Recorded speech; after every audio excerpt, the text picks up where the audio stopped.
Jai Shri Ram. So now it is the turn of Canto 42. Assuming the form of a golden deer, Marik reaches the hermitage of Ram and is caught sight of by Sita. Having spoken such harsh words to Ravan, Marik, for his part, who felt afflicted through fear of the king of ogres, said, "Let us both depart. Nay, if I am seen again by Ram, the wielder of arrows, a bow and a sword, with his weapon raised to make short work of me, my life is doomed." Showing valor against Ram, nobody can return alive. He is quite a match for you who stand already killed by the rod of death. When you are so evil minded, what on earth can be done by me to check you? Here do I go, my dear Ravan. May all be well with you, O prowler of the night. The ogre Ravan felt highly rejoiced at these words.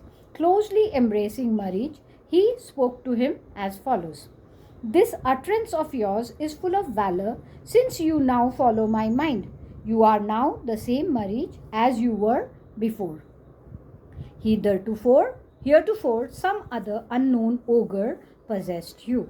Let this aerial car, tastefully decorated with jewels and drawn by donkeys with the head of a goblin, be mounted quickly by you with me. Having fascinated Sita, the princess of Videha, you may go wherever you please. At a time when there is none beside her, I shall forcibly fetch Sita, the aforesaid princess of Mithila." Thereupon Marich, son of Ogress Tataka, answered him, saying, "Be it so." Mounting the aforesaid chariot, looking like an aerial car, Ravan and Marich then departed from the circumference of that hermitage. Beholding as before on the way towns and forests, mountains and all rivers falling on the way, states and cities, both reached the Dandak forest together. Accompanied by Marich, Ravan, the suzerain lord of ogres, then beheld the hermitage of Sri Ram, a sign of Raghu, descending from that chariot decked with gold, and taking Marich by the hand, Ravan spoke to him as follows. Here is seen the site of Ram's hermitage, hemmed in with plantain trees. Do that quickly, my friend, for which we have come.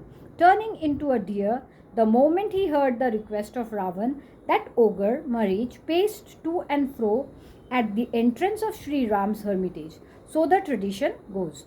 Assuming a remarkable form, presenting a wonderful sight, the aforesaid ogre, for his part, turned in an instant into a most attractive deer, with the tips of its horns bright as sapphire, its head partly white and partly dark, the upper part of its snout bearing the hue of red lotus, and the lower that of blue lotus, its ears shining as sapphire and resembling a blue lotus, its neck slightly projecting upwards, its belly having the hue of a sapphire, its flanks pale as a madhuka flower, and the animal itself shining brightly like the filaments of a lotus, its hooves resembling a cat's eye gem, and body well compacted with slender legs and looking splendid, with its tail resembling the rainbow at the top and wearing a charming glossy skin freckled with a number of jewel-like spots.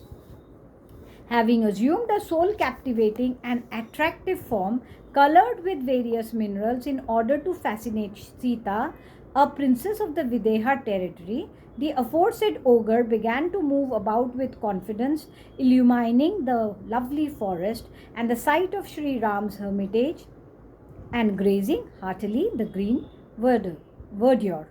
Putting on an enchanting appearance with hundreds of silvery spots and lovely to look at, the ogre strayed here and there, nibbling the tender shoots of trees, so it is said, entering the plantain grove and then the cluster of Karnikara tree, and seeking to attract the full notice of Sita, nay, adopting a tardy gait, that large stag with its back looking attractive like the filament of a lotus, shone brightly and paced hither and thither complacently near the site of Sri Ram's hermitage. Having returned after dispersing a while that jewel among the deer, roamed about on that very spot, leaving the place for an hour or so. It came back again in haste. Nay, playing about at one time, it sat down on the ground once more, and reaching the entrance of the hermitage, it joined the herd of deer. Keenly longing to attract the notice of Sita, the ogre, who had converted into the form of a deer, returned once more, followed by herds of deer. Nay, while coming near Sita, he spun, describing round a number of circles.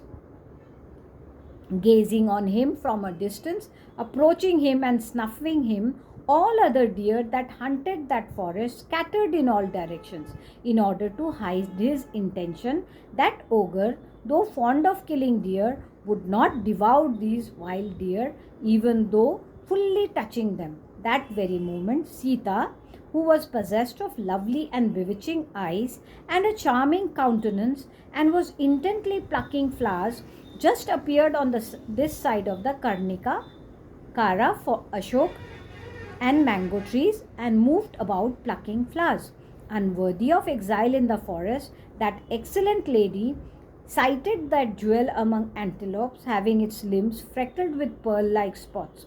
With her eyes dilated through wonder, she fondly surveyed that deer with lovely teeth and jaws and hair shining like silver and other minerals. Looking on her beloved consort Sri Ram, that illusory deer too presently roamed about on that spot, illumining that forest as it were.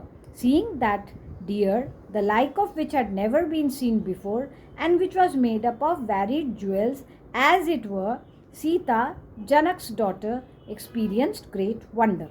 Thus ends Canto 42 in the Aranyakand of the glorious Ramayan of Valmiki, the work of a rishi and the oldest epic. Jai Shri Ram.